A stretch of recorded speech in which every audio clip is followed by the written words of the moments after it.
Hello everyone, আসসালামু আলাইকুম। Online প্ল্যাটফর্মে প্রত্যেকে স্বাগতম। আমরা একাদশ এবং দ্বাদশ শ্রেণীর একটা গুরুত্বপূর্ণ একটা অধ্যায় শুরু করতে যাচ্ছি। বায়োলজি সেকেন্ড পেপার, সেই গুরুত্বপূর্ণ অধ্যায়টা হচ্ছে কি জিন তত্ত্ব এবং বিবর্তন। অর্থাৎ এই জিন তত্ত্ব এবং বিবর্তন একাদশ দ্বাদশ শ্রেণীর বায়োলজি সেকেন্ড পেপার একটা গুরুত্বপূর্ণ একটা অধ্যায়, যেখান থেকে তোমার ওভারঅল মেইন এক্সামে এমসিকিউ চলে আসতে পারে, আবার সিকিউ চলে আসতে পারে, এবং এডমিশনের জন্য ভার্সিটির জন্য, বিশেষ করে মেডিকেলের জন্য অনেক অনেক ইম্পর্টেন্ট পয়েন্টটা এবং চ্যাপ্টারটা। তো সুন্দরভাবে ভাইয়ের সঙ্গে তোমরা কি করবা, সুন্দরভাবে বইটা দাগাই নিবা। আমরা মূলত গাজী আজমল স্যারের বইটা আমরা সুন্দরভাবে ধরে ধরে পড়বো। ভাইয়ের সঙ্গে সুন্দরভাবে কি করবা, আন্ডারলাইন করে নিবা কোন টপিকটা ইম্পর্টেন্ট, কোন টপিকটা ইম্পর্টেন্ট নয়, কোন টপিকটা তোমার সিকিউতে মেইন এক্সামের জন্য আসতে পারে। তো ভাইয়া সুন্দরভাবে তোমাদের কি করবা, কি করবে, সুন্দরভাবে দাগাই দেবে। তো সুন্দরভাবে ভাইয়ের সঙ্গে সুন্দরভাবে কি করবা, বইটা সুন্দরভাবে আমরা কি করব, পড়ে নেব। আমরা কথা না বলে আমরা টপিকে সুন্দরভাবে আমরা চলে যাই। এখানে তোমার দুইটা পার্টের কথা বলা হয়েছে। একটা তোমার হচ্ছে কি, একটা তোমার পার্ট দেওয়া আছে জিন তত্ত্ব, আর একটা দেওয়া আছে বিবর্তন। তো প্রথমে আমরা তোমার হচ্ছে কি জিন তত্ত্ব সম্পর্কে আলোচনা করব। তারপর নেক্সট পার্টে আমরা কি তোমার বিবর্তন সম্পর্কে আলোচনা করব, যেটা তোমার মেইন এক্সামের জন্য এবং ট্রু ফলস, এমসিকিউ এবং এডমিশনের জন্য এই অধ্যায়টা অনেক অনেক ইম্পর্টেন্ট। তো সুন্দরভাবে আমরা কি করব, ভাইয়ের সঙ্গে সুন্দরভাবে আমরা বইটা দাগাই নেব, পড়ে নেব, ঠিক আছে। তো আমি কথা না বলে আমরা কি টপিকে চলে আসি। যে আমরা পড়লাম যে তোমার হচ্ছে কি জিন তত্ত্ব অর্থাৎ জেনেটিক্স এবং ইভলিউশন, ইংলিশে বলা হয় জেনেটিক্স এবং ইভলিউশন বলা হয়। তো এসব সম্পর্কে আলোচনা করব। তার আগে আমরা কি এই তোমার অধ্যায়ে তোমার কি কি দেওয়া আছে এতটুকু সম্পর্কে আলোচনা আগে করব, জ্ঞান অনুধাবন করব। তারপর আমরা কি মেইন আমরা টপিকে চলে যাব। যে একটা অধ্যায়ের মধ্যে তোমার কি কি নিয়ে আলোচনা করছে এসব সম্পর্কে তুমি যদি শুরুতেই অবগত থাকো, তাহলে তোমার অধ্যায়টা পড়তে একটু স্বাচ্ছন্দ্য বোধ হবে এবং সুন্দরভাবে তুমি অধ্যায়টা মনে রাখতে পারবা। তো এখানে তোমার হচ্ছে কি প্রধান শব্দগুলির মধ্যে রয়েছে তোমার হচ্ছে কি অসম্পূর্ণ প্রকটতা। আমরা প্রকটতা সম্পর্কে আলোচনা করব, যে সম্পূর্ণ প্রকটতা একটা দেওয়া আছে, অসম্পূর্ণ প্রকটতা সম্পর্কে আলোচনা করব। লিথাল জিন বা মারণ জিন, সম্পর্কে আলোচনা করবো, যেটা তোমার এমসিকিউ অনেক ইম্পর্টেন্ট। এপিস্টাসিস এবং হিমোফিলিয়া সম্পর্কে আলোচনা করছে, রোগের সম্পর্কে। আরএস ফ্যাক্টর, রক্তে সেটা উপস্থিত থাকতে পারে। যদি আরএস ফ্যাক্টর যদি কোনো ব্যক্তির রক্তে উপস্থিত থাকতে পারে, তাহলে সেটা পজিটিভ দর হয়, এবং আরএস ফ্যাক্টর যদি তোমার রক্তে উপস্থিত না থাকে, তখন সেটাকে বলা হয় নেগেটিভ। বিবর্তন মতবাদ সম্পর্কে আলোচনা করব। তা হচ্ছে পুনরাবৃত্তি মতবাদ সম্পর্কে আলোচনা করব, সমসমস্ত অঙ্ক সম্পর্কে আলোচনা করব এবং সমবৃত্তীয় অঙ্ক সম্পর্কে আলোচনা করব। অ্যান্ড লাস্ট দ্য পয়েন্টে আমরা আর্কিওপটেরিস সম্পর্কে, আমরা প্রাণী সম্পর্কে কি করব, আলোচনা করব। তো আমরা এতটুকু সম্পর্কে আমরা জাস্ট খালি রিডিং দিয়ে দিলাম। তারপর আমরা মেইন টপিকে চলে আসি। এখানে কি বলছে, বংশ বিস্তারের মাধ্যমে জীবের বংশ তোমার হচ্ছে কি ধারা অক্ষুণ্ণ থাকে। পিতামাতা ও পূর্বপুরুষদের বৈশিষ্ট্য এবং গুণাবলী বংশ পরম্পরায় সন্ততির মধ্যে সঞ্চারিত হয়। অর্থাৎ জীব তার নিজের আকৃতিবিশিষ্ট গুণ, তোমার বলছে গুণ সম্পূর্ণ অপত্য জীবের জন্ম দিতে পারে। তাই কুকুরের শাবক কুকুরের মতো এবং গরুর শাবক গরুর মতোই। অর্থাৎ কুকুরের তোমার হচ্ছে কি ছেলেমেয়েরা কুকুরের মতোই হয়, গরুর মতো তো হবে না, তাই না? তো তেমনইভাবে তোমার ছাগলের ছেলেমেয়েরাও, বাচ্চা কাচ্চাও ছাগলের মতোই হতে পারে। এটাই হচ্ছে তোমার জিনের একটা গুরুত্বপূর্ণ বৈশিষ্ট্য। পরবর্তী প্রজন্মগুলোতে জীবের বৈশিষ্ট্যগুলি সঞ্চিত হয়। তাহলে এখান থেকে আমরা পড়ব যে প্রক্রিয়ায় পিতামাতার আকার আকৃতি, দেহের তোমার হচ্ছে কি চেহারা গঠন, দেহের প্রকৃতি, শরীরবৃত্তীয় আচরণ ইত্যাদি নানাবিধ বৈশিষ্ট্য বংশানুক্রমিকভাবে সন্তান সন্ততি দেহে সঞ্চিত হয়, তাকে বলা হয় বংশগতি। তাহলে এই যে বংশগতি তোমার পার্টটা আমরা এখন সুন্দরভাবে পড়ব, এবং যেটা তোমার এই সংখ্যাটা হচ্ছে কি মেইন, তোমার হচ্ছে কি মেইন এক্সামের জন্য অনেক অনেক ইম্পর্টেন্ট। এখানে কি বলছে দেখো, অর্থাৎ যে প্রক্রিয়া পিতামাতার আকার এবং অপরদিকে তোমার বলছে আকৃতি, তারপর বলছে চেহারা, দেহের গঠন, তারপর বলছে এখানে শরীরবৃত্তীয় আচরণ ইত্যাদি সম্পর্কে আলোচনা করা হয়, তাকে বলা হয় বংশগতিবিদ্যা বলা হয়, অর্থাৎ বংশগতি বলে। তাহলে এটা তোমার এই পার্টটা তোমার কি ওভারঅল তোমার সিকিউর জন্য নাম্বার জন্য ইম্পর্টেন্ট, নাম্বার তোমার চলে আসবে যে বংশগতি কাকে বলে, বা শর্ট কোশ্চেনে চলে আসতে পারে যে বংশগতি কাকে বলে। সুন্দরভাবে আমরা কি করবো, এই পার্টটা আমরা মুখস্থ নিয়ে নেব। ভাইয়া সুন্দরভাবে তোমাদের কি করতেছে, ভাইয়া সুন্দরভাবে তোমাদের দাগাই দিচ্ছে, সমস্যা নেই। তাহলে আমরা এতটুকু পড়লাম যে প্রক্রিয়ায় পিতামাতার আকার আকৃতি এবং তোমার কি চেহারা, দেহের গঠন, প্রকৃতি, শরীরবৃত্তীয় আচরণ সম্পর্কে আলোচনা করা হয়, এবং বৈশিষ্ট্য বংশানুক্রমিকভাবে সন্তান সন্ততির দেহে সঞ্চারিত হয়, তাকে বলা হয় কি বলা হয়, তাকে কি বলে থাকি ভাইয়া বুড়া, তাকে আমরা বলা হয় বংশগতি বলা হয়, যার ইংলিশটা আমি বলা হয় হেরিডিটি বলা হয়। তো সুন্দরভাবে আমরা কি করবো, এই পার্টটা মুখস্থ করে নিব। তারপর নেক্সট পয়েন্ট এখানে বলছে বংশগতি ধারাবাহিক পরিক্রমা সময় বিভিন্ন কারণে জীবদের কিছু আঙ্গিক পরিবর্তন ঘটে। কালক্রমে এর পরিবর্তন এই জীবের জিনগত বৈচিত্র্যের মাধ্যমে প্রকাশিত হলে সৃষ্টি হয় মূল প্রজাতি। এজন্য একজন সুদীর্ঘ বা কালব্যাপী তোমার হচ্ছে কি মানে তোমার অতি মন্থর গতি বিবর্তন। এই অধ্যায়ে জীবের বংশগতি এবং বিবর্তন সম্পর্কে আমরা আলোচনা করব। তো দুইটা পার্ট সম্পর্কে আলোচনা করব, একটা হচ্ছে বংশগতি আর একটা হচ্ছে কি বিবর্তন সম্পর্কে আলোচনা করব। তাহলে এখান থেকে আমরা এতটুকু সম্পর্কে জানলাম যে বংশগতি কাকে বলে। সিকিউতে ক নাম্বার জন্য ইম্পর্টেন্ট যে প্রক্রিয়ায় পিতামাতার আকার আকৃতি চেহারা দেহের গঠন প্রকৃতি শরীরবৃত্তীয় আচরণ ইত্যাদি নানাবিধ বৈশিষ্ট্য বংশানুক্রমিকভাবে সন্তান সন্ততি থেকে সঞ্চিত হয় তাকে বলা হয় বংশগতি বলা হয়। ঠিক আছে না? তো এতটুকু আমরা কি করব মুখস্থ করে নেব। তারপর আমরা কি নেক্সট টপিক আমরা কি চলে যাই।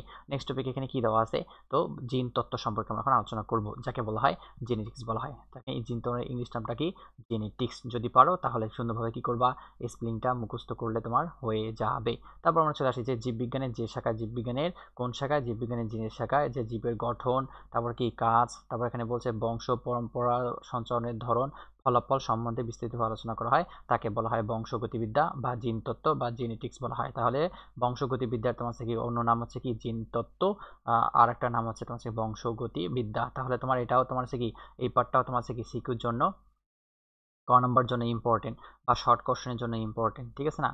তো চলে আসতে পারে যে বলবে তোমার যে তোমার জেনেটিক্স জিনতত্ত্ব বা বংশগতিবিদ্যা কাকে বলে, জীববিজ্ঞানের যে শাখায় জিনের গঠন কাজ বংশ পরম্পরায় তোমার হচ্ছে কি বংশ পরম্পরায় সঞ্চালনের ধরন ফলাফল সম্বন্ধে বিস্তারিত আলোচনা করা হয় তাকে বলা হয় বংশগতিবিদ্যা বা জেনেটিক্স বা জিনতত্ত্ব বলা হয়। তো সুন্দরভাবে আমরা কি করবো ভাইয়ের সঙ্গে সুন্দরভাবে আন্ডারলাইন দিয়ে আমরা কি করব দাগাই নেব যে জীববিজ্ঞানের যে শাখায় জিনের গঠন কাজ বংশ পরম্পরায় সঞ্চালন, হ্যাঁ, তারপর বলছে এর ফলাফল সম্বন্ধে বিস্তারিত আলোচনা করা হয় তাকে বলা হয় বংশগতিবিদ্যা। এর অপর নাম বলা হয় জেনেটিক্স বা তোমার হচ্ছে কি জিনতত্ত্ববিদ্যা বলানো হয় থাকে। তো সুন্দরভাবে আমরা কি করবো এই পার্টটা সুন্দরভাবে ভাষায় সঙ্গে কি করবো আন্ডারলাইন করে নেব। তারপর এখানে বলছে যে বিজ্ঞানী তোমার হচ্ছে কি বিজ্ঞানী উইলিয়াম হার্ভে তোমার 1905 খ্রিস্টাব্দে সর্বপ্রথম জেনেটিক শব্দটি প্রচলন করেন। তাহলে তোমার এখান থেকে এমসিকিউতে কোশ্চেন আসতে পারে বা তোমার ভার্সিটির ক্ষেত্রে তোমার এডমিশনের ক্ষেত্রে অনেক ইম্পর্টেন্ট এই কোশ্চেনটা, যে চোখ বলবে যে তোমার কত সালে জিনতত্ত্ব তোমার যে প্রতিষ্ঠিত হয় বা কে প্রতিষ্ঠা করেছেন, উইলিয়াম হার্ভে। কি করছেন? William Harvey, William Bateson. তোমার উইলিয়াম হার্ভে হবে না, সরি, অনেকখান থেকে উইলিয়াম হার্ভে আমি বলতেছি, এখানে এক্স্যাক্টলি উইলিয়াম বেটসন আসবে। 1905 খ্রিস্টাব্দে তোমার সর্বপ্রথম জেনেটিক শব্দটি প্রবর্তন করেন। তাহলে কোশ্চেন যদি এভাবে ঘুরে পেঁচায় আসে যে জেনেটিক শব্দটি তোমার প্রচলন করেন 1905 খ্রিস্টাব্দে কোন বিজ্ঞানী?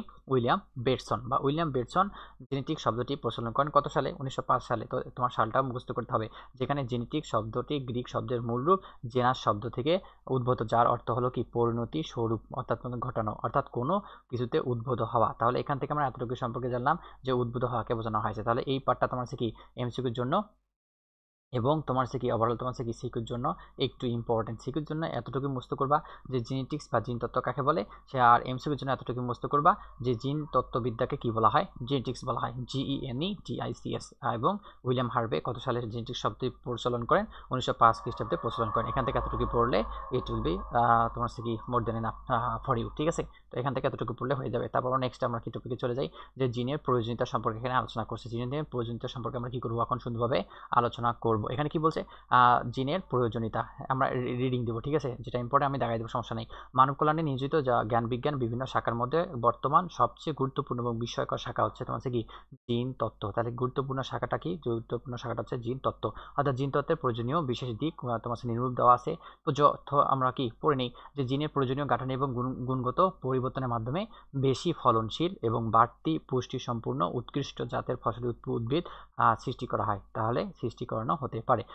সেকেন্ড নাম্বার পয়েন্ট বলছে জিন তত্ত্বের জ্ঞানের আলোকে তোমার হচ্ছে কি মানে সংকরণের মাধ্যমে তোমার হচ্ছে উন্নত জাতের গৃহপালিত পশু পাখি উদ্ভাবন ব্যবহৃত হচ্ছে। এবং তোমার সেখানে বলছে যে ত্রুটিপূর্ণ জিন অপসারণ এবং উপযুক্ত জিনের প্রতিস্থাপনের মাধ্যমে পরিবেশের সাথে মানানসই সুস্থ দ্রুত বর্ধনশীল রোগ প্রতিরোধক্ষম উদ্ভিদ এবং প্রাণীর সৃষ্টি সম্ভব হচ্ছে।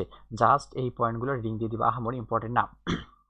নেক্সট পয়েন্টে কি বলছে যে বংশগতির ধারা পর্যালোচনা করলে নিয়ন্ত্রিত উপায়ে সংকরণের মাধ্যমে মানুষ সহ অন্যান্য প্রজাতি উৎকর্ষ বাড়ানো সম্ভব হচ্ছে। তাহলে এই যে সংকরণ আমরা সুন্দরভাবে আমরা কি ওই তোমার নেক্সট টপিক আমরা সুন্দরভাবে সংকরণটা কি কি জিনিস আমরা কেমিস্ট্রিতেও পড়বো, ঠিক আছে? আমার কেমিস্ট্রিতেও তোমার সেই কেমিস্ট্রিতেও সুন্দরভাবে ভাইয়া সুন্দরভাবে তোমাদের ধরায় পড়াই দিবে এবং আমরা বায়োলজিতেও সুন্দরভাবে পড়ে নেব যে তোমার আসলে তোমার সংকরণটা তোমার কি ক্ষেত্রে ব্যবহার করা হয়। তারপর এখানে বলছে মানুষের বিভিন্ন রোগ যেমন ক্যান্সার, ঠিক আছে না? ক্যান্সার জেনেটিক কারণ উদ্ঘটন এবং নিরাময় সম্পর্কে আমরা আলোচনা করব। তারপর বলছে যে অণুজীবের জেনেটিক পরিবর্তন ঘটিয়ে এগুলো সংক্রমণ ক্ষমতা রহিত করা হচ্ছে অপরাধী শনাক্তকরণের ক্ষেত্রে। তাহলে অপরাধী শনাক্তকরণের ক্ষেত্রে পিতৃত্ব অথবা মাতৃত্ব নির্ধারণের ক্ষেত্রে জিন তত্ত্বের প্রয়োগ রয়েছে। তাহলে এখানে এতটুকু জেনে নিবা যে তোমার অপরাধী শনাক্তকরণের ক্ষেত্রে পিতৃত্ব বা মাতৃত্ব গুণ সম্পূর্ণ যাচাইয়ের ক্ষেত্রে জিন তত্ত্ব জ্ঞান প্রয়োগ করা হচ্ছে। তারপর এখানে বলছে শ্রেণীবিন্যাসকরণের প্রাণীদের বিভিন্ন ট্যাগজনে স্থাপন করতে জ্ঞানতাত্ত্বিক বিশ্লেষণে জিন তত্ত্ব অন্তত গুরুত্বপূর্ণ ভূমিকা পালন করে। তা জাস্ট গো ফর আমরা কি করব, রিডিং দেবো। এই পার্টটা তোমার পড়ায় দেওয়ার মূল উদ্দেশ্যটা হচ্ছে তুমি যেন সুন্দরভাবে কি করো, আর তুমি যেন সুন্দরভাবে তোমাদের যেন আর পড়তে না হয়, এই টপিকটা যেন সুন্দরভাবে তোমার নেক্সট টাইমে পড়তে না হয়, টাইম যেন ওয়েস্ট না হয়। তো সুন্দরভাবে কি করবা, এটা রিডিং দিয়ে দিবা। এগুলো দাগাই দিলাম, হুদে হুদে দাগাই দিলাম, জাস্ট তোমরা কি রিডিং দিলে হয়ে যাবে, ঠিক আছে না? অতটা ইম্পর্টেন্ট না, এটা less than important, less than important, অতটা ইম্পর্টেন্ট টপিক না, ঠিক আছে না? তারপর আমরা কি নেক্সট আমরা কি নেক্সট টপিকে চলে যাই। তারপর এখানে বলছে গ্রিগর জোহান মেন্ডেলকে জিন তত্ত্বের জনক বলা হয়। তাহলে এখান থেকে তোমার এতটুকু পড়ে নিতে হবে যে জিন তত্ত্বের জনককে, আধুনিক জিন তত্ত্বের জনককে গ্রিগর জোহান মেন্ডেলকে জিন তত্ত্বের জনক বলা হয়। অর্থাৎ আধুনিক জিন তত্ত্বের জনক বলা হয় কাকে? গ্রিগর জোহান মেন্ডেলকে জিন তত্ত্বের জনক বলানো হতে পারে। অর্থাৎ কি Gregor Johann Mendel father of genetics বলা হয়। তো এটা এই যে তোমার এই এমসিকিউটা তোমার কি ইনফিনিটি স্টার ইম্পর্টেন্ট, অর্থাৎ অনেক অনেক ইম্পর্টেন্ট। তো সুন্দরভাবে এই পার্টটা আমরা কি করব, সুন্দরভাবে আমরা এই পার্টটা আমরা কি দাগাই নেব, ঠিক আছে না? এটা তোমার ইনফিনিটি স্টার ইম্পর্টেন্ট, অর্থাৎ very very important for MCQ, ঠিক আছে? অর্থাৎ শর্ট কোশ্চেনের ক্ষেত্রেও এটা ইম্পর্টেন্ট। তো সুন্দরভাবে আমরা কি এই পার্টটা আমরা সুন্দরভাবে মুখস্থ করে নেব যে গ্রিগর জোহান মেন্ডেলকে কি বলা হয়? গ্রিগর জোহান মেন্ডেলকে জিন তত্ত্বের জনক বলা হয়। যে মেন্ডেলকে আধুনিক জিন তত্ত্বের জনক বলে পরিচিত গ্রিগর জোহান মেন্ডেল। তাহলে কি আধুনিক জিন তত্ত্বের জনককে গ্রিগর জোহান মেন্ডেলকে আধুনিক জিন তত্ত্বের জনক বলা হয়। যদি পারো তাহলে সালটা কাটা দিবা, পড়ার দরকার নাই। তারপর এখানে বলছে অস্ট্রিয়াবাসী একজন ধর্মযাজক ছিলেন। তাহলে অস্ট্রিয়াবাসী ধর্মযাজক ছিলেন কোন বিজ্ঞানী? অস্ট্রিয়া ভাষীর ধর্মযাজক ছিলেন তোমার কি গ্রিগর জোহান মেন্ডেল, ঠিক আছে না? তারপরে দীর্ঘ 7 বছর মটরশুঁটি গাছের উপর নানা পরীক্ষা নিরীক্ষা চালিয়ে তিনি বংশগতীয় 2টি সূত্র প্রবর্তন করেন। তাহলে কয়টি সূত্র প্রবর্তন করেন ভাইয়া? পুরা 2টি সূত্র প্রবর্তন করেন। একটা এবার তোমার থেকে এইটা পয়েন্ট মুখস্থ করতে হবে এবং কত বছর তোমার কি সাধনা করেছেন বা তোমার আবিষ্কার করেছেন, পরামর্শ করেছেন, অর্থাৎ আবিষ্কার করার ক্ষেত্রে কত বছর লেগেছিল? দীর্ঘ 7 বছর লেগেছিল। এবং সেটা কোন গাছের ক্ষেত্রে?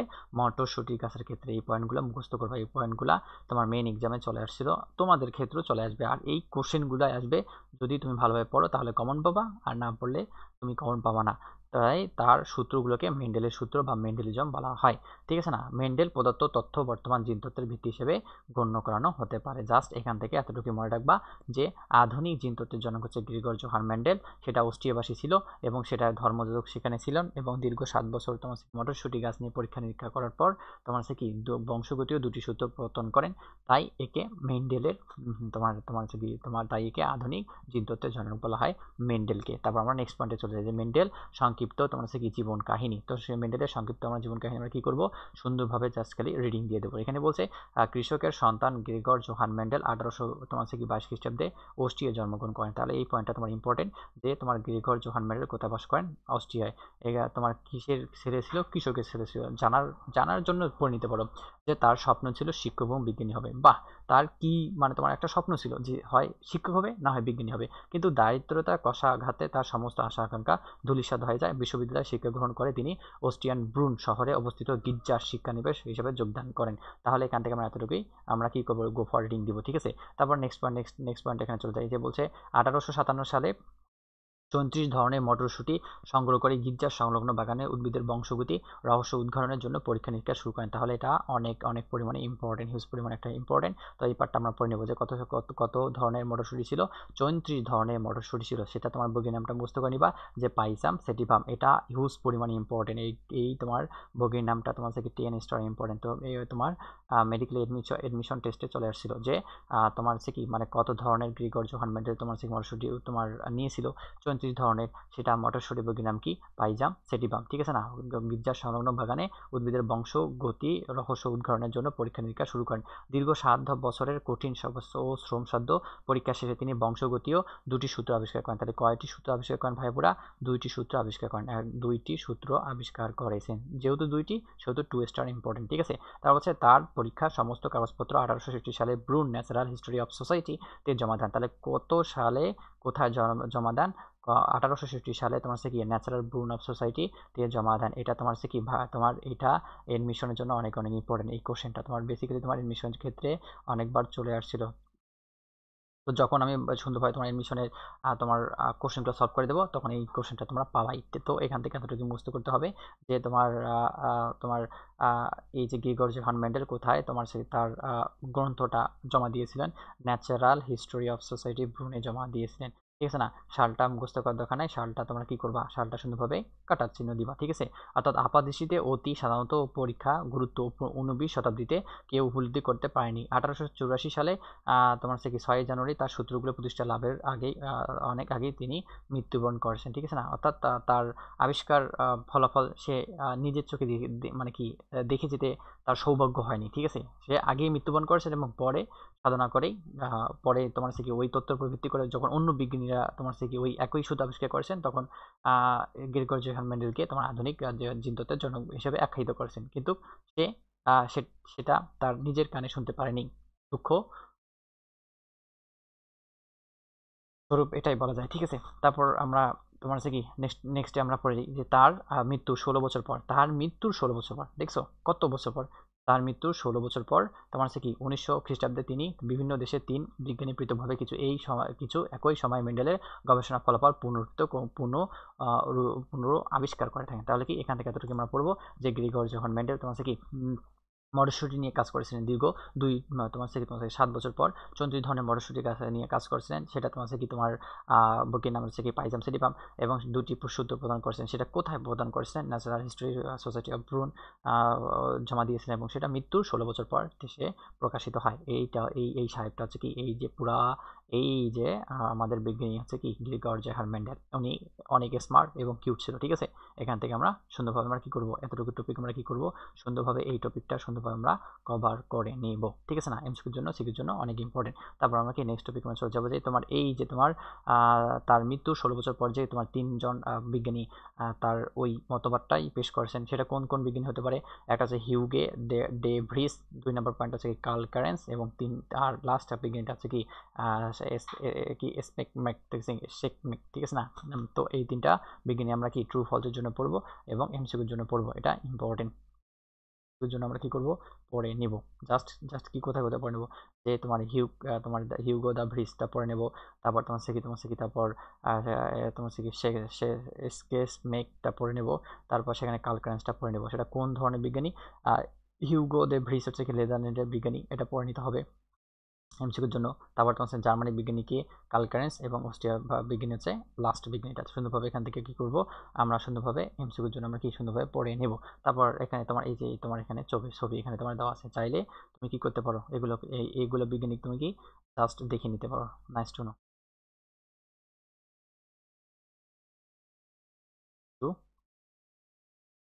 ঠিক আছে, তো এখান থেকে এতটুকু তোমরা কি করবা দেখে নিবা। তারপর আমরা কি নেক্সটে চলে যাই যে আশ্চর্যের বিষয় হলো এই বিজ্ঞানীরা তাদের সকল পরীক্ষা নিরীক্ষা শেষ করেই মেন্ডেলের গবেষণা সম্পর্কে কি অবহিত হয়েছিল। এভাবে মেন্ডেল গবেষণার মাধ্যমে বংশগতি মৌলিক সূত্র আবিষ্কার এবং প্রকাশের মাধ্যমে যে ভিত্তি রচিত হয় তার উপর নির্ভর করে বংশগতিবিদ্যা তোমার জীববিজ্ঞানে বংশগতিবিদ্যা বা জিনতত্ত্ব নামে একটি গুরুত্বপূর্ণ শাখা বিকশিত হয়। এই কারণে তোমার মেন্ডেলকে বংশগতিবিদ্যার জনক বলা হয়। তাহলে কি মেন্ডেলকে কাকে বলা হয়, তোমার ফাদার অফ জেনেটিক্স, তোমার মেন্ডেলকে তোমার কি বংশগতিবিদ্যার জনক বলানো হতে পারে। তাহলে এই পয়েন্টটা তোমার কি 10 স্টার ইম্পর্টেন্ট। ঠিক আছে না, তোমার মেইন এক্সামের জন্য 10 স্টার ইম্পর্টেন্ট। তো সুন্দরভাবে আমরা কি করব এমসিকিউর জন্য আমরা এই টপিকটা আমরা সুন্দরভাবে পড়ে নেব। তো গ্রিগর জোহান মেন্ডেলকে আধুনিক জিনতত্ত্ব বা বংশগতিবিদ্যার জনক বলা হয়। এখান থেকে আমরা এতটুকু আমরা কভার করে নেব। নেক্সট আমরা টপিকে চলে যাই যে মেন্ডেলের তোমার ইনহেরিটেন্স সম্পর্কে আলোচনা করব। যে এখানে বলছে মেন্ডেল বিপরীত বৈশিষ্ট্য, অর্থাৎ তোমার মেন্ডেল কি কোন ধরনের বৈশিষ্ট্য, মেন্ডেল বিপরীত বৈশিষ্ট্য কি বলছে দেখো, মেন্ডেল বিপরীত বৈশিষ্ট্য যুক্ত 2 ধরনের মটর গাছ নিয়ে পরীক্ষা শুরু করেছিলেন। তাহলে কি একই বিশিষ্ট না বিপরীত বিশিষ্ট, অবশ্যই কি হবে বিপরীত বিশিষ্ট মটরশুঁটি গাছ নিয়ে তোমার কি আবিষ্কার করেছেন, তার বৈজ্ঞানিক নাম হচ্ছে কি পাইজাম সেটিভাম। ঠিক আছে না, তারপর তোমার এক ধরনের লম্বা ছিল আর এক ধরনের কি ছিল খাটো ছিল। একটা লম্বা মটরশুঁটি গাছ ছিল, একটা হচ্ছে খাটো মটরশুঁটি গাছ নিয়ে তোমার কি এই তোমার পরীক্ষা এবং সূত্র আবিষ্কার করা হয়েছে। পরীক্ষার শুরু আগে তিনি মটরশুঁটি গাছের বিশুদ্ধতা পর্যবেক্ষণ করেন, অর্থাৎ সেটা পরিষ্কার আছে না জীবাণুমুক্ত আছে না জীবাণুযুক্ত আছে, এটা সম্পর্কে সেটা আলোচনা করা হয়েছে এবং পর্যবেক্ষণ করছেন। এরপর শুদ্ধ লক্ষণযুক্ত একটি লম্বা উদ্ভিদের সঙ্গে শুদ্ধ লক্ষণযুক্ত একটি খাটো উদ্ভিদের কৃত্রিম স্বপরাগণ ঘটান। লম্বা উদ্ভিদের পরাগরেণু নিয়ে খাটো উদ্ভিদের গর্ভমুণ্ড স্থাপন করা হয়। তাহলে কি তোমার কি মানে এবং পরাগায়নের ফলে উৎপন্ন বীজ থেকে যেসব উদ্ভিদ আবির্ভূত হয় তা সবই লম্বা। প্রথম পরাগায়নের ফলে সৃষ্ট উদ্ভিদকে বলা হয় মেন্ডেলের প্রথম বংশধর, অর্থাৎ প্রথম বংশধর কি ফার্স্ট ফাইলিয়ার জেনারেশন বলা হয়, একে এফ দ্বারা প্রকাশ করানো হতে পারে। তাহলে এখান থেকে এতটুকু মুখস্থ করতে পারো যে তোমার সে প্রথম বংশধরকে বলা হয় F1, যাকে বলা হয় ফার্স্ট ফাইলিয়ার জেনারেশন জনুরূপ বলা হয়। এবং এ পরে মেন্ডেল তোমার কি তোমার ফার্স্ট ফাইলিয়ার জেনারেশন জনুর ঘটায়। দ্বিতীয়বার তোমার কি পরাগা সংযোগের ফলে সৃষ্ট দ্বিতীয় বংশধর যাকে বলা হয় F2, যাকে বলা হয় সেকেন্ড ফাইলিয়ার জেনারেশন বলা হয়। এর মধ্যে তোমার কি 1064টি উদ্ভিদের মধ্যে খাটো ছিল তোমার কি 787টি এবং লম্বা ছিল সেখানে তোমার কি খাটো ছিল 277টি এবং লম্বা ছিল 787টি। এখান থেকে আমরা এতটুকু আমরা কি মুখস্থ করতে হবে। এই পার্টটা আসলেই এমসিকিউর জন্য ইম্পর্টেন্ট। তো সুন্দরভাবে ভাইয়া দেখা দিচ্ছে, সুন্দরভাবে পড়ে নাও যে তোমার আবিষ্কার করার পর সেখানে তোমার কি মানে তোমার মটরশুঁটি পেয়েছিল, সেখানে মটরশুঁটি পেয়েছিল তোমার 1064টি। তার মধ্যে তোমার কি সেখানে খাটো ছিল 277টি এবং লম্বা ছিল তোমার কি 787টি। এতটুকু কি করতে হবে এমসিকিউর জন্য পড়ে নিতে হবে। তারপর আমরা কি টপিকে চলে যাই। টপিক এখানে কি বলছে যে খাটো এবং তোমার কি তোমার এখানে বলছে লম্বা এবং খাটো উদ্ভিদের অনুপাত সেখানে তোমার হয়েছিল তোমার 3:1। তাহলে এই অনুপাতটা তোমার কি করতে হবে এমসিকিউর জন্য মুখস্থ করে নিতে হবে, ঠিক আছে না? এমসিকিউর জন্য আমরা কি করব মুখস্থ করে নেব। তারপর এখানে বলছে যেভাবে মেন্ডেল মটরশুঁটি গাছে নির্বাচিত 7 জোড়া বিপরীত ধর্মীয় বৈশিষ্ট্য নিয়ে স্বপরাগায়ন ঘটান। তাহলে কয় জোড়া বিপরীত বৈশিষ্ট্য ধর্মীয় ভাইয়াপুরা বলো তো দেখি?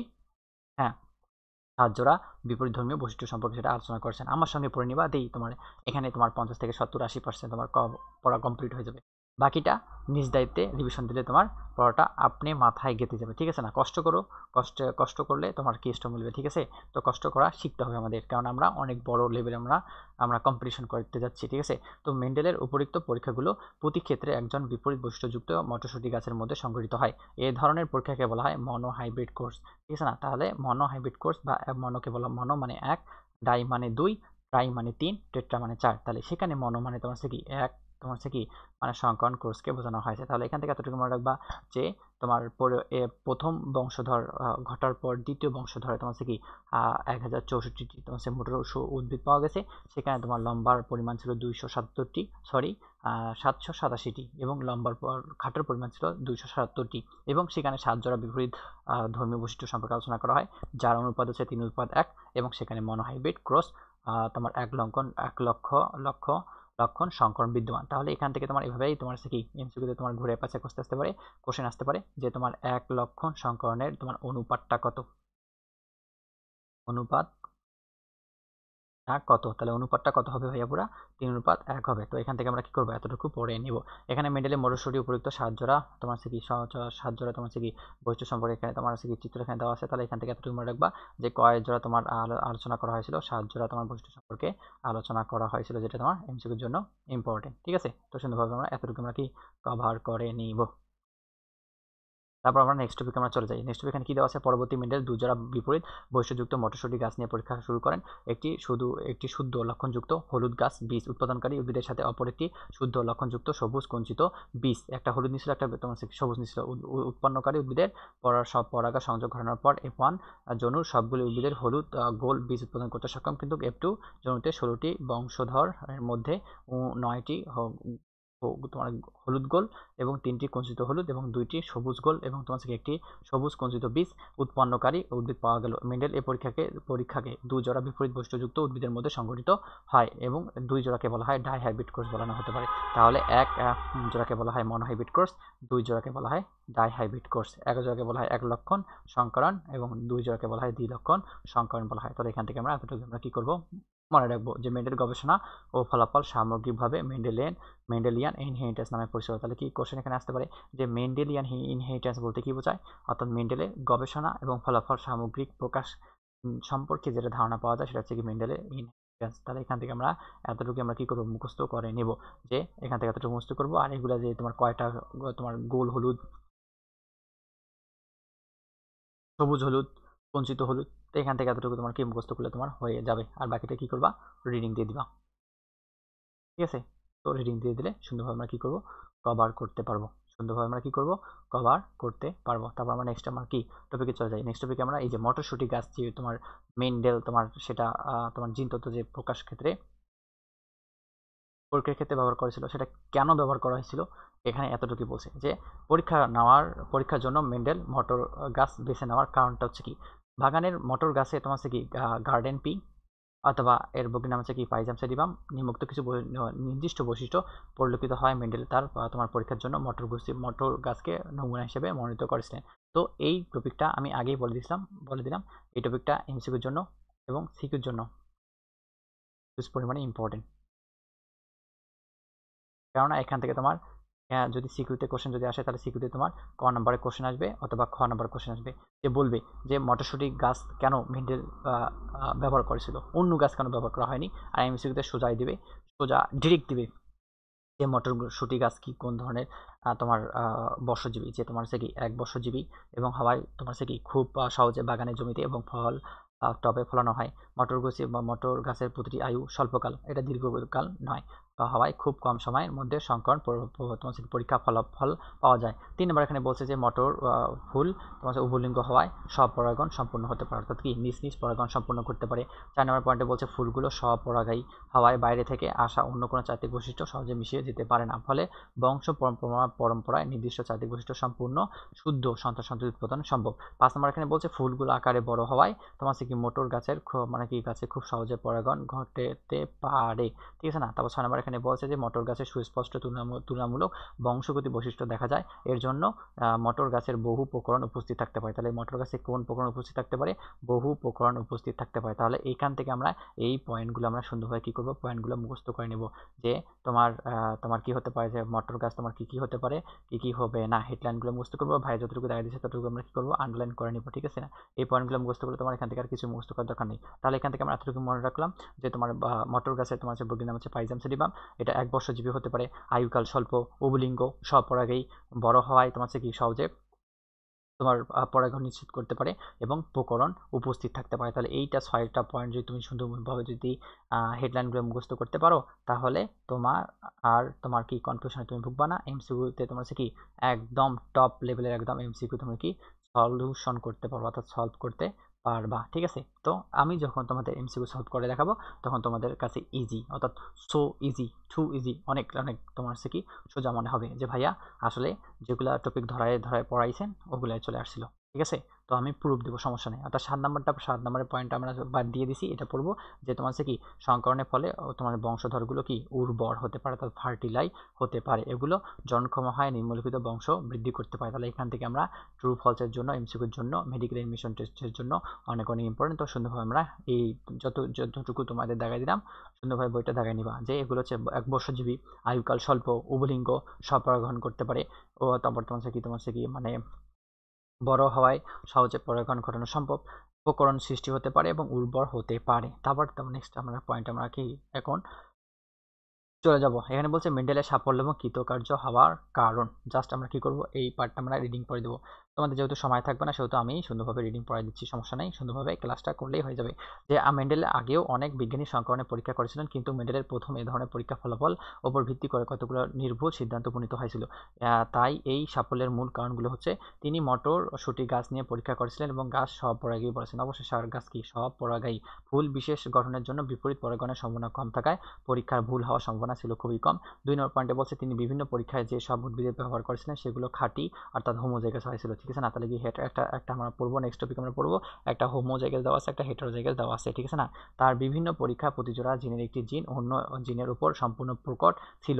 মটরশুঁটি ডিপ্লয়েড কোষের 7 জোড়া ক্রোমোজোম আছে। তাহলে মটরশুঁটি তোমার কি হ্যাপ্লয়েড না ডিপ্লয়েড, মটরশুঁটি অবশ্যই কি হবে, মটরশুঁটি তোমার গাছটা হবে অবশ্যই কি হবে, ডিপ্লয়েড হবে, অর্থাৎ কখনো হ্যাপ্লয়েড হবে না। অর্থাৎ ডিপ্লয়েড কি, যেখানে ক্রোমোজোম তোমার কি দুটি থাকে সেটা হচ্ছে কি ডিপ্লয়েড, আর একটি থাকলে হ্যাপ্লয়েড। তাহলে তোমার সঠিক তোমার ক্রোমোজোম সংখ্যা ডিপ্লয়েড, এবং কয় জোড়া তোমার ক্রোমোজোম বিদ্যমান থাকে, 7 জোড়া ক্রোমোজোম বিদ্যমান থাকতে পারে। তাহলে এটা কয় জোড়া, 7 জোড়া তোমার কি বিদ্যমান থাকতে পারে, ঠিক আছে না? তো এতটুকু আমরা পড়ে নেব। তারপর এখানে বলছে যে মেন্ডেল যে 7 জোড়া চরিত্র নিয়ে কাজ করেছিলেন সেগুলো ভিন্ন ভিন্ন ক্রোমোজোম অবস্থিত বলে কোনো লিঙ্কের সংক্রান্ত ঝামেলা নেই। তাহলে এই 4 নম্বর পয়েন্টটা এখান থেকে এতটুকু মুখস্থ করলে হয়ে যাবে। 5 নম্বরটা পড়ার দরকার নেই। 6 নম্বর পয়েন্টে বলছে যে কোনো লিঙ্কর চারিত্রিক সম্মুখীন হলে মেন্ডেলের হয়তোবা দ্বিতীয় সূত্রের ব্যাখ্যা দানে ব্যর্থ হতেন, কিন্তু অত্যন্ত সৌভাগ্যের বিষয় মেন্ডেল নির্ধারিত 7 জোড়া চরিত্রের মধ্যে কোনো লিঙ্কর চরিত্র ছিল না। না মানে না, ঠিক আছে? তারপর এখানে বলছে সংকরায়ন করার আগে তিনি বারবার উদ্ভিদগুলোর বিশুদ্ধতা পরীক্ষা করেছিলেন। 8 নম্বর পয়েন্টে বলছে কোনো স্থির সিদ্ধান্তে পৌঁছানোর জন্য তিনি কয়েক বংশধরের উদ্ভিদগুলোর প্রজনন ঘটিয়েছিলেন। মেন্ডেল অত্যন্ত সতর্ক এবং নিষ্ঠার সাথে তার গবেষণা ফলাফল লিপিবদ্ধ করেছেন, ঠিক আছে না? গাণিতিক পদ্ধতিতে মেন্ডেল তার ফলাফল অর্থপূর্ণ ব্যাখ্যা করেছিলেন। তাহলে এখান থেকে কিচ্ছু পড়বা না, আমি পড়াই দিলাম, তোমার সময় বাঁচাই দিলাম। তো সুন্দরভাবে কি করবা, সুন্দরভাবে এটা গো ফর রিডিং। আর 4 নম্বর পয়েন্টটা তোমার এমসিকিউর জন্য ইম্পর্টেন্ট। 4 নম্বর পয়েন্টটা সুন্দরভাবে এমসিকিউর জন্য কভার করে নিবা, যে মটরশুঁটি তোমার ডিপ্লয়েড এবং 7 জোড়া ক্রোমোজোম বিদ্যমান থাকতে পারে। শেষ। তারপর আমরা কি নেক্সট আমরা কি টপিকে চলে যাই। এখানে লিঙ্কেজ বলছে, লিঙ্কেজ যদি পারো তাহলে অবশ্যই কি করবা, তোমার রিডিং দিয়ে দিবা, ঠিক আছে? শর্ট কোশ্চেনের জন্য যে তোমার লিঙ্কেজ বলতে কি বোঝায়, একই ক্রোমোজোম অবস্থিত সংযুক্ত লিঙ্কের জিনগুলো একই সাথে থাকায়, অর্থাৎ মিউসিস সময় ওই গ্যামেটের সঞ্চালন হওয়ার প্রবণতা রয়েছে। তাহলে এটা কি শর্ট কোশ্চেনের জন্য জাস্ট খালি দেখিয়ে নিই। বা যে মিউসিস অর্থাৎ আমরা জানি কোষ বিভাজন হচ্ছে তোমার 3 প্রকার, অ্যামাইটোসিস, মাইটোসিস, মিউসিস। তো ফার্স্ট পেপারে তোমাদের সুন্দরভাবে পড়াই দিছি, ওখান থেকে পড়লে তোমার হয়ে যাবে। তারপর আমরা কি নেক্সট পর্যায়ে চলে যাই, যে জিন তত্ত্বের ব্যবহৃত কতগুলো শব্দ দেওয়া আছে, যেমন ফ্যাক্টর সম্পর্কে আলোচনা করা হয়েছে। তো এই শব্দগুলো আমরা সুন্দরভাবে কি করব, পড়বো, যেটা তোমার এমসিকিউর জন্য ইম্পর্টেন্ট। ওভারঅল তোমার সিকিউতে তোমার হচ্ছে কি ক অথবা খ কোশ্চেনের জন্য ইম্পর্টেন্ট। তো সুন্দরভাবে কি করব, সুন্দরভাবে এই টপিকটা আমরা কি করব, কভার করে নেব। এখানে বলছে ফ্যাক্টর, ঠিক আছে না? তো ফ্যাক্টর তোমার আর একটা নাম আছে জিন। যাই হচ্ছে ফ্যাক্টর তাই হচ্ছে কি জিন বলা হয়। যে জীবের বৈশিষ্ট্য নিয়ন্ত্রণকারী একককে বলা হয় জিন। তাহলে এই পার্টটা আমরা কি করব, সুন্দরভাবে আমরা কি করব, আন্ডারলাইন করে নেব, যে জিন কাকে বলে, অর্থাৎ জীবের বৈশিষ্ট্য নিয়ন্ত্রণকারী একককে বলা হয় জিন বলা হয়। এখান থেকে আমরা মুখস্থ করে নেব। অর্থাৎ জিন হচ্ছে বংশগতির ধারক বাহক। তাহলে এমসিকিউ যদি চলে আসে যে বংশগতির ধারক এবং বাহককে জিন, এটা infinity star important, automatic important. তারপর এখানে বলছে মূলত ক্রোমোজোমে অবস্থিত যে কোনো কার্যকরী একক হাত যাতে রিকম্বিনেশন সম্ভব, যা মিউটেশন অংশ নিতে পারে, তাই হচ্ছে জিন। আধুনিক ধারণা মতে ডিএনএ, অর্থাৎ ডিএনএ ফুল ফর্ম হচ্ছে ডিঅক্সি রাইবো নিউক্লিক অ্যাসিড, ঠিক আছে না? আরএনএ ফুল ফর্ম হচ্ছে কি রাইবো নিউক্লিক অ্যাসিড, অর্থাৎ যে বিশেষ অংশ তথা বেস অনুক্রম কমপক্ষে একটি পলিপেপটাইড উৎপাদনে কোড বা সংকেত ধারণ করে তাকে বলা হয় জিন। তাহলে এখান থেকে এতটুকু বুঝতে করবা যে জিন কাকে বলে, জীবের বৈশিষ্ট্য নিয়ন্ত্রণ এককে বলা হয় জিন, সেটা বংশগতির ধারক এবং বাহক। এখান থেকে এতটুকু পড়লে হয়ে যাবে। বাকিটা কি দেওয়া, বাকিটা গো ফর রিডিং। তারপর এখানে বলছে লোকাস বলছে, অর্থাৎ ক্রোমোজোমে জিনের নির্দিষ্ট স্থানে যে তোমার হচ্ছে কি নির্দিষ্ট স্থানে যে জিন অবস্থান করে তাকে বলা হয় লোকাস। তাহলে এই পার্টটা তোমার কি করতে হবে, মুখস্থ করতে হবে, সিকিউর জন্য মুখস্থ করতে হবে, সিকিউর জন্য অনেক অনেক ইম্পর্টেন্ট, ঠিক আছে? তারপর এখানে বলছে একটি নির্দিষ্ট জিনের এলিলগুলো সমস্ত ক্রোমোজোমে একটি লোকাস অবস্থান করে থাকে। তাহলে একটি তোমার এমসিকিউতে এখানে কোশ্চেন আসতে পারে যে তোমার একটি নির্দিষ্ট জিনের এলিলগুলো কোথায় অবস্থান করে থাকে, লোকাস অবস্থান করে থাকে। তারপর 3 নম্বর পয়েন্টে চলে আসলাম যে এলিল বা এলিনোমর্ফে চলে আসলাম, যে সমস্ত ক্রোমোজোমের জোড়া নির্দিষ্ট লোকাস অবস্থানকারী জিন, যে নির্দিষ্ট জিন জোড়া একটিকে অপরটি কি বলা হয়, এলিল বলানো হতে পারে। ও এলিল দুটি একই ধর্মীয়, অথবা যদি বড় হাতের টিটি হয়, অথবা যদি তোমার বিপরীত ধর্মীয় যদি টিটি হতে পারে, অর্থাৎ তোমার এটা মিলও থাকতে পারে, আবার অমিলও থাকতে পারে। মিল থাকতে পারে লম্বা দুইটা টি, আবার অমিল থাকতে পারে একটা লম্বা টি হতে পারে, একটা খাড়ো টি হতে পারে। তারপর এখানে বলছে যখন দুটি বিপরীত ধর্মীয় এলিল থাকে তখন একটি প্রকট এলিল এবং অপরটি প্রচ্ছন্ন এলিল বলা হয়। তাহলে কি এখানে একটা প্রকট পাইলাম, একটা তোমার সেই প্রচ্ছন্ন এখানে পাইলাম। তো নেক্সট পয়েন্ট আমরা জানবো যে প্রকট কি, প্রচ্ছন্ন কি। এখানে বলছে হোমোজাইগাসে চলে আসো। অর্থাৎ কোনো জীবের একটি নির্দিষ্ট বৈশিষ্ট্য নিয়ন্ত্রণকারী এলিল দুটি যদি সমপ্রকৃতি হয়, অর্থাৎ যদি তার যদি তোমার প্রকৃতি যদি সমপ্রকৃতি হয়, তাহলে সেটা কি হবে, সেটা তোমার সে কি তোমার হোমোজাইগাস হবে। তাহলে তাকে কি বলা হয়, হোমোজাইগাস বলা হয়। তাহলে তোমার সিকের জন্য এই পার্টটা মুখস্থ করতে হবে যে হোমোজাইগাস কাকে বলে।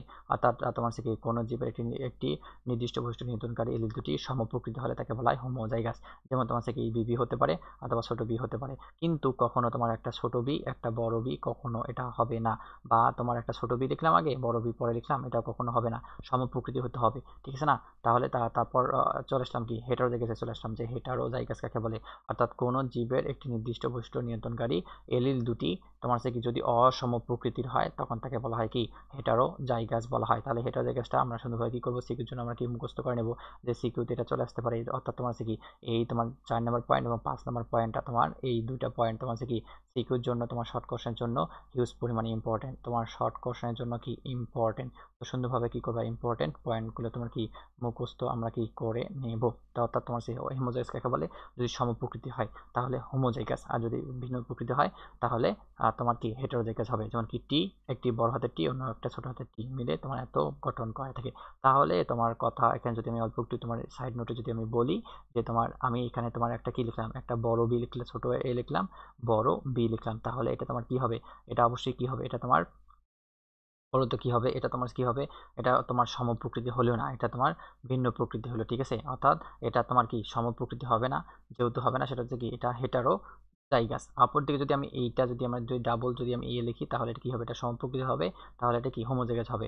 আবার যদি তোমার থেকে আবার যদি আমি এখানে যদি তোমার ছোট এ লিখি তাহলে এটা হোমোজাইগাস, ঠিক আছে না।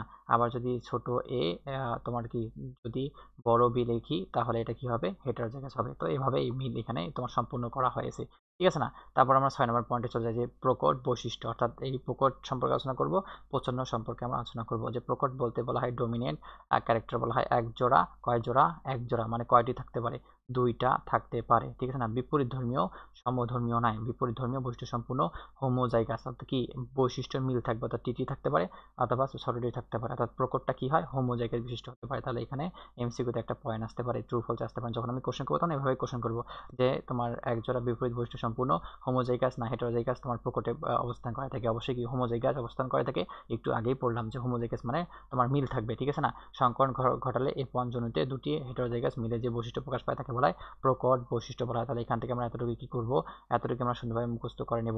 মুখস্থ করাটা অনেক অনেক ইম্পর্টেন্ট, যে প্রকট বৈশিষ্ট্য কাকে বলে। সিকিউর জন্য তোমার কি ওভারঅল অনেক অনেক ইম্পর্টেন্ট। সিকিউতে যদি আমি বিবেচনা করি তাহলে সিকিউর জন্য ক নাম্বারের জন্য এগুলা তোমার হিউজ পরিমাণে ইম্পর্টেন্ট, ঠিক আছে না। এই যে এগুলা আসলে চলে আসে।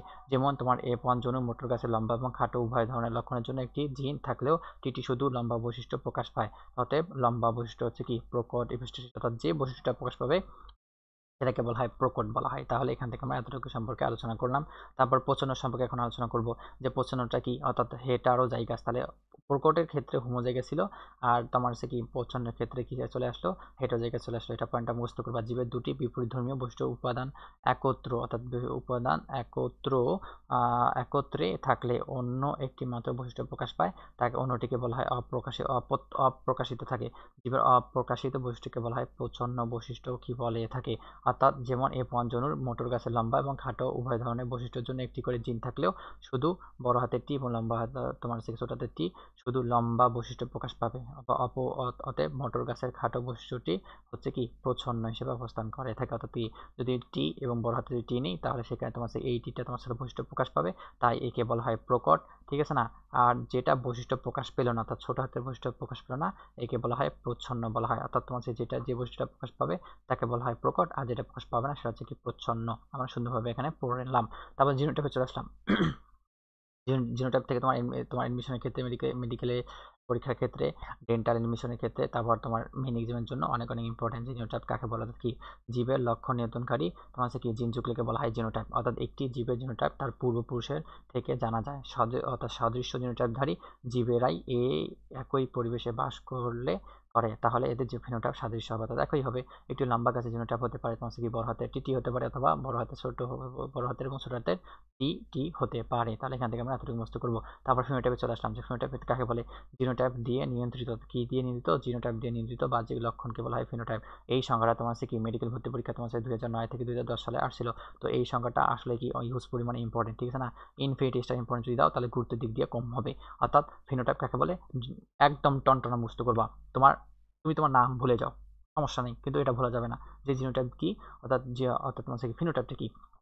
জিনোটাইপ দিয়ে নিয়ন্ত্রিত জীবের বাহ্যিক লক্ষণকে বলা হয় ফিনোটাইপ বলা হয়। এটা মেডিকেল ভর্তি পরীক্ষায় চলে আসছিল। তো সুন্দরভাবে কি করবা, মুখস্থ করে নিবা। ভাইয়া পড়া ভালোভাবে বলতেছি, সুন্দরভাবে মুখস্থ করবো আমরা। এটি জীবের আকৃতি তোমার কি তোমার আকার, বর্ণ প্রভৃতি প্রকাশ করে। সাদৃশ্য ফিনোটাইপধারী দুটি জীবের জিনোটাইপ একই রকম বা ভিন্ন হতে পারে। আবার বিশুদ্ধ লক্ষণযুক্ত লম্বা এবং খাটো মোটর গাছের মধ্যে তোমার পরাগায়ন সংযোগ ঘটলে এই পঞ্চনুতে সবগুলোই উদ্ভিদ লম্বা আকৃতি হয়, যদিও এদের মধ্যে দু ধরনের ফ্যাক্টর থাকে। এগুলো হচ্ছে ফিনোটাইপ বা লম্বা হতে পারে। তাহলে এই ওখান থেকে জাস্ট খালি সংজ্ঞাটা মুখস্থ করবা। জাস্ট এখান থেকে ওখান থেকে তোমার সংজ্ঞাটা মুখস্থ করলে হয়ে যাবে। এখান থেকে আর কিছু মুখস্থ করার দরকার নেই তোমার। তারপর এখানে বলছে কি প্যারেন্টাল জেনারেশন, আমরা চলে আসলাম যে প্যারেন্টাল জেনারেশন বংশ পরম্পরায়। তাহলে কি এখানে বংশ দুইটা দেওয়া আছে, একটা ফার্স্ট ফাইলেশন জেনারেশন আর একটা আছে কি সেকেন্ড ফাইলেশন জেনারেশন। তাহলে এখান থেকে এতটুকু পড়বা, বাকিটা গো ফর রিডিং। তারপর এখানে বলছে এক সংকর মনো হাইব্রিড। মনো মানে এক, বা একে বলা হয় এক সংকর বলা হয়। এর অনুপাতটা সুন্দরভাবে পড়ে নিবা যে তোমার এর অনুপাত হচ্ছে তোমার হচ্ছে 3:1। তাহলে মনো হাইব্রিড বা এক সংকরণের অনুপাত ক্রসের অনুপাত হচ্ছে কি 3:1 অর্থাৎ 3:1। এখানে আমরা তোমার হচ্ছে কি সংখ্যাটা চলে আসতে পারে এমসিকিউতে সিকিউতে বা শর্ট কোশ্চেনে যে তোমার জীবের এক জোড়া বিপরীত ধর্মীয় বৈশিষ্ট্যের উপর দৃষ্টি রেখে যে সংকরণ বা তোমার হচ্ছে ক্রস ঘটানো হয় তাকে বলা হয় এক সংকরণ ক্রস বা মনো হাইব্রিড ক্রস বলানো হতে পারে। তাহলে এই পার্টটা শুনবো আমরা কি করবো, মুখস্থ করে নেব। যেমন কালো বা বাদামি বর্ণের গিনিপিগের মধ্যে ক্রস ঘটানো সম্পূর্ণ হতে পারে। মনো হাইব্রিড ক্রসের দ্বিতীয় বংশের প্রকট প্রচ্ছন্ন বৈশিষ্ট্য অনুপাত দ্বারায় সেটা তোমার হচ্ছে কি, সেটা দ্বারায় তোমার হচ্ছে কি 3:1। এটা 5 স্টার ইম্পর্টেন্ট তোমার কি এমসিকিউর জন্য, মেডিকেল এডমিশনের জন্য অনেক পরিমাণে ইম্পর্টেন্ট, ভেরি ইম্পর্টেন্ট। এই পার্টটা সুন্দরভাবে কি করব আমরা দেখাই নেব এবং কভার করে নেব। মেন্ডেল তার প্রথম সূত্রটি সংকর এক সংকর ক্রসের উপর ভিত্তি করে তোমার সে প্রণয়ন করেছিলেন। তাহলে এখান থেকে কোশ্চেন আসতে পারে যে এক সংকর মনোহাইব্রিড কাকে বলে এবং সেখানে অনুপাতটা কত হতে পারে। তাহলে আরেকবার আমরা সুন্দরভাবে কি করব, সুন্দরভাবে আমরা ভাইয়ের সঙ্গে আরেকবার রিভিশন দিয়ে দিব। যেখানে বলছে তোমার জীবের অর্থাৎ জীবের বৈশিষ্ট্য কি বলছে দেখো, জীবের বৈশিষ্ট্য একজোড়া অর্থাৎ জীবের একজোড়া বিপরীত বৈশিষ্ট্যর উপর দৃষ্টি রেখে অর্থাৎ যে সংকরণ বা ক্রস ঘটানো হয় তাকে এক সংকরণ বা মনোহাইব্রিড ক্রস বলে। এর তোমার হচ্ছে কি তোমার অনুপাতটা হবে 3:1। এটা এমসিকিউর জন্য অনেক অনেক ইম্পর্টেন্ট। তারপর আমরা তোমার কৃষি চলে আসলাম। তারপর আমরা নেক্সট টপিকে আমরা চলে আসলাম। নেক্সট টপিক এখানে কি দেওয়া আছে তোমার দ্বি লক্ষণ সংকরণ দেওয়া আছে যে বা তোমার ডাই হাইব্রিড ক্রস দেওয়া আছে। এর অনুপাতটা সুন্দরভাবে পড়ে নিবা যে অনুপাত হচ্ছে 9:3:3:1। তো এই যে তোমার অনুপাতটা এটা ইনফিনিটি স্টার ইম্পর্টেন্ট, তো অনেক অনেক ইম্পর্টেন্ট এমসিকিউর জন্য হোক সিকিউর জন্য হোক শর্ট কোশ্চেনের জন্য হোক সুন্দরভাবে আমরা কি পড়ে নেব। এখান থেকে আর কিছু পড়ার দরকার নেই, জাস্ট কি করবা রিডিং দিয়ে দিবা। তারপর টেস্ট কোর্সে চলে আসলাম। অর্থাৎ টেস্ট কোর্সটা কি, অর্থাৎ F1 ও F2 জনু বংশগুলো হোমোজাইগাস, অর্থাৎ সেটা কি একই প্রকৃতি হবে না ভিন্ন প্রকৃতি হবে সেটা সম্পর্কে যেটা জানা যায় যে কোর্সের মাধ্যমে তাকে বলা হয় টেস্ট কোর্স বলা হয়। তাহলে এখান থেকে আমরা এতটুকু পড়ে নিব যেখানে টেস্ট কোর্সে তোমার কি ফিনোটাইপ এখানে দেওয়া আছে এবং জিনোটাইপ এর অনুপাত কত দেওয়া আছে 1:1। তো এইটা আমরা পড়ে নেব, এটা তোমার কি এটাই 5 স্টার ইম্পর্টেন্ট টপিক, ঠিক আছে না? এত সুন্দরভাবে আমরা কি কভার করে নিব। যেখান থেকে এভাবে আসতে পারে যে তোমার একটি বংশ পরম্পরায় তোমার হচ্ছে কি বংশধরগুলো হেটেরোজাইগাস না হোমোজাইগাস, যে তা জানার জন্য যে কোর্স করা হয় তাকে বলা হয় টেস্ট কোর্স। এবং সেখানে টেস্ট কোর্সে তোমার হচ্ছে কি ফিনোটাইপ এবং জিনোটাইপের অনুপাত থাকতে পারে 1:1। তারপর ব্যাক কোর্সে চলে আসলাম যে F1 জনুতে একটি হেটেরোজাইগাস জীবের বৃত্ত মাতৃবংশীয় এক সদস্যের মধ্যে সংকলন করা হয়, তা জাস্ট গো ফর রিডিং। তারপর জিনোমে চলে আসলাম, অর্থাৎ কি জীবের একটি জনন কোষে ক্রোমোজোমের মধ্যে তোমার হচ্ছে কি জিনের সমষ্টিকে বলা হয় জিনোম, অর্থাৎ অনেকগুলো জিন মিলে জিনোম গঠন করে থাকে। তাহলে আমরা এই পার্টটা থেকে আমরা এতটুকু আমরা কি কভার করে আমরা নেব সুন্দরভাবে। তাহলে এখান থেকে আমরা এতটুকু সম্পর্কে জানলাম যে জিন তত্ত্বের আমরা ইতিহাস সম্পর্কে জানলাম, ঠিক আছে? তারপর তোমার হচ্ছে কি তারপর তোমার মেন্ডেলে তোমার হচ্ছে কি কেন মটরশুঁটি বেছে নিয়েছিল, বৈশিষ্ট্যগুলো কি, কিভাবে এসেছিল, তারপর তোমার কোন বিজ্ঞানী মেন্ডেলের সূত্র প্রকাশ করেছেন সেটা কোন গ্রন্থ থেকে, এবং তোমার কতগুলো আমরা কি সংজ্ঞা আমরা জানলাম যে তোমার হচ্ছে কি তোমার phenotype genotype homozygous heterozygous allele locus. তারপর তোমার কি দেওয়া আছে ব্যাক ক্রস টেস্ট ক্রস, ঠিক আছে না? প্রকট প্রচ্ছন্ন এসব সম্পর্কে আমরা জানলাম। তো ভাইয়া সুন্দরভাবে আজকের ক্লাসটা সুন্দরভাবে যতটুকু তোমাদের কভার করে দিল, সুন্দরভাবে তোমার কি বইটা আন্ডারলাইন করে নিবা এবং সুন্দরভাবে পড়ে নিবা, ঠিক আছে? তো ভাইয়া তোমাদের ক্ষেত্রে যথেষ্ট পরিমাণে তোমাদের হেল্প করতেছে এবং তোমরা ভালো একটা জায়গায় তোমার কি চান্স পাইতে পারো এবং সুন্দরভাবে যেন তোমার নিজের লাইফটা নিজে তুমি গোছায় নিতে পারো। এতটুকুর জন্য তোমার ভাইয়া তোমাদের জন্য ভাইয়া সুন্দরভাবে যত সম্ভব যতটুকু হেল্প করা যায় ততটুকু সুন্দরভাবে হেল্প করে দিবে। এখন আমাদের এখানে তোমাদের প্রমিস করতে হবে তোমরা ভাইয়ের সঙ্গে সুন্দরভাবে কি করতে পারো, বইটা সুন্দরভাবে দেখা নিতে পারো এবং পড়াশোনায় অ্যাটেনশন দিতে পারো, ঠিক আছে না? অর্থাৎ দিন শেষে আমাদের কি করতে হবে, ভালো করতে হবে, ভালো একটা জায়গায় যেতে হবে এবং ভালো মানুষের মতো মানুষ হতে হবে।